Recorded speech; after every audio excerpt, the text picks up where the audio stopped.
bienvenue dans cette vidéo, où nous allons vous montrer le moyen le moins cher d'envoyer des couronnes suédoises avec des euros sur n'importe quel compte bancaire. Si vous avez déjà essayé d'envoyer une devise autre que l'euro par l'intermédiaire de votre banque, vous avez vu les commissions élevées qu'elle prélève et le peu d'argent qui parvient à l'autre compte.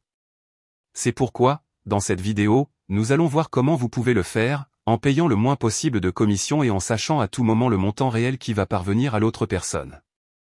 Vous pouvez utiliser cette méthode et elle est très utile pour envoyer de l'argent sur votre compte bancaire dans un autre pays, à d'autres personnes, ou pour effectuer les paiements dont vous avez besoin dans une autre devise pour des services ou des biens.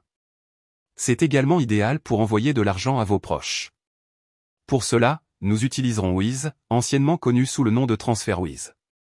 Une plateforme en ligne qui nous permet d'envoyer de l'argent dans différentes devises en appliquant toujours la commission la plus basse du marché. En plus d'avoir une utilisation très facile et intuitive que nous allons voir maintenant, et d'être une plateforme utilisée par des millions d'utilisateurs chaque mois. Voyons donc comment cela fonctionne et comment vous pouvez l'utiliser pour envoyer de l'argent de la manière la plus économique possible. La première chose que nous devons faire est de nous connecter à notre compte. Si vous n'avez pas de compte, vous pourrez en créer un dans le lien que vous trouverez dans la description, pour suivre les étapes. De plus, vous pourrez le créer en moins de 5 minutes. Une fois que vous vous serez connecté et que vous aurez configuré votre profil, vous verrez le panneau principal, avec toute votre activité si vous avez déjà effectué un transfert. Il existe d'autres fonctions et aspects très intéressants de Wise que nous verrons plus tard. Mais pour l'instant, nous allons nous concentrer sur la manière d'envoyer votre argent dans la devise de votre choix. Pour ce faire, cliquez sur Envoyer de l'argent. Ici, nous indiquerons les deux devises, celle avec laquelle nous allons payer, dans ce cas les euros, et celle que nous voulons envoyer, dans ce cas les couronnes suédoises. Ensuite, le montant que nous voulons envoyer. Ici, vous pouvez indiquer les euros, ou si vous devez envoyer un montant spécifique dans l'autre devise, vous pouvez également l'indiquer et voir le montant total des euros. Nous continuons avec les commissions. Dans les frais, vous verrez 3 options, transfert rapide, transfert facile et transfert à faible coût.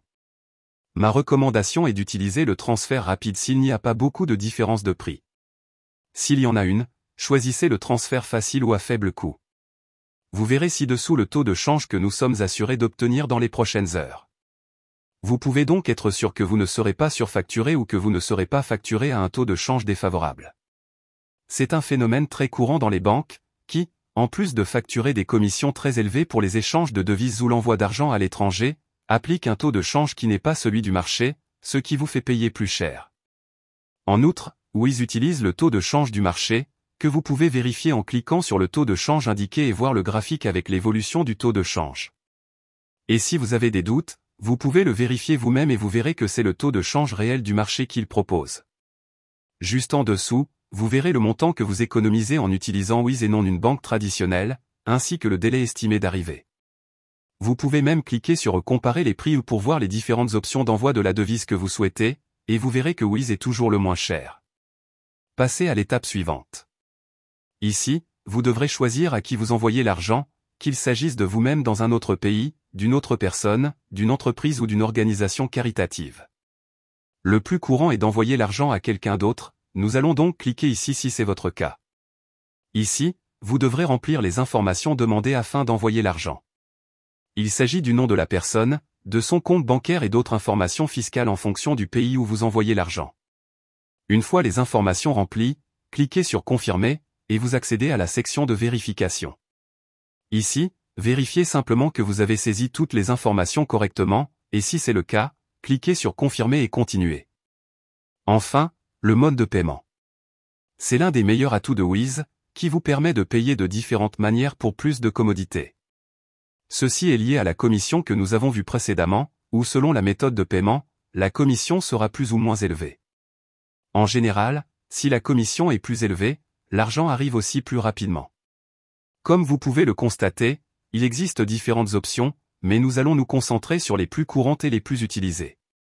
Le virement bancaire, avec une commission plus faible, mais qui prend généralement entre 1 et 3 jours pour recevoir l'argent de Wise et l'envoyer sur le compte que nous avons indiqué. Et la carte de crédit ou de débit, où nous pouvons payer sur place, et l'argent arrive un jour plus tôt sur le compte bancaire que nous avons indiqué, en payant une commission plus élevée. L'une ou l'autre méthode est idéale pour payer, et une fois que vous êtes sûr de la méthode à utiliser, il suffit de cliquer sur Continuer le paiement et d'effectuer le paiement. Dans le cas d'un virement bancaire, nous devons indiquer si nous envoyons l'argent nous-mêmes ou à quelqu'un d'autre. La manière dont nous allons effectuer le transfert et c'est tout. Une fois que vous aurez effectué le paiement, l'argent sera acheminé vers le compte bancaire que vous aurez indiqué. De cette façon, vous aurez pu envoyer de l'argent dans une autre devise, sans payer les commissions élevées que les banques ont. En plus des taux de change défavorables. Dans le panneau principal, vous pourrez voir l'état de votre transfert et si l'argent a déjà été reçu par le compte bancaire indiqué. Vous pouvez également voir toutes les activités que vous avez effectuées, et vous pouvez utiliser les mêmes informations pour un autre transfert à l'avenir. N'oubliez pas que si vous n'avez pas de compte chez Wiz, vous pourrez en créer un grâce au lien figurant dans la description. Avant de terminer, Wiz dispose d'autres fonctionnalités très utiles, qui peuvent s'avérer très utiles si vous envoyez régulièrement de l'argent dans une autre devise.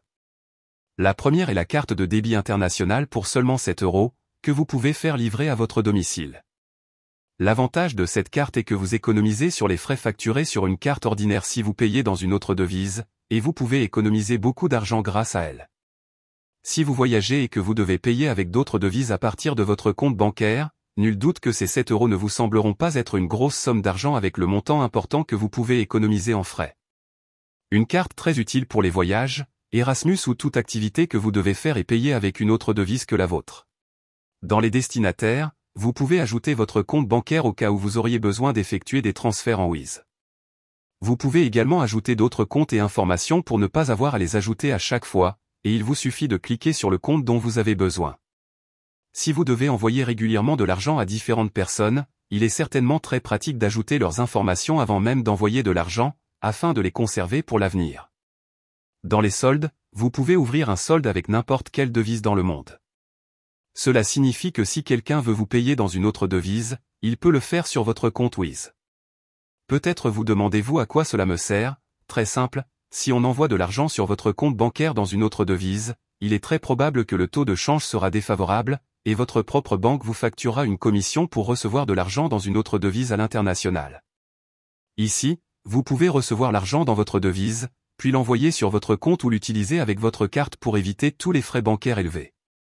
Cliquez sur Ouvrir un solde, puis sur la devise que vous souhaitez utiliser. Vous aurez maintenant un solde dans cette devise. Si vous cliquez sur la devise, vous verrez votre compte bancaire où vous pouvez envoyer de l'argent dans cette devise pour l'avoir dans votre solde Wiz, puis l'utiliser ou le transférer sur votre compte bancaire. Vous verrez que certaines devises ont des frais, comme le dollar, si vous n'utilisez pas la CH, mais croyez-moi, ces frais sont bien inférieurs à ceux que votre banque peut vous facturer. Enfin, dans les pots, vous pouvez créer un compte d'épargne en mettant de côté l'argent que vous avez dans votre solde et en fixant des objectifs pour les montants que vous voulez atteindre. Une façon de plus de gérer votre argent au sein de Wiz. J'espère que cette vidéo vous a aidé à économiser le plus possible en envoyant de l'argent à l'étranger avec une autre devise. Dans la description, vous pourrez trouver le lien pour créer votre compte avec Wiz, si vous n'en avez pas encore.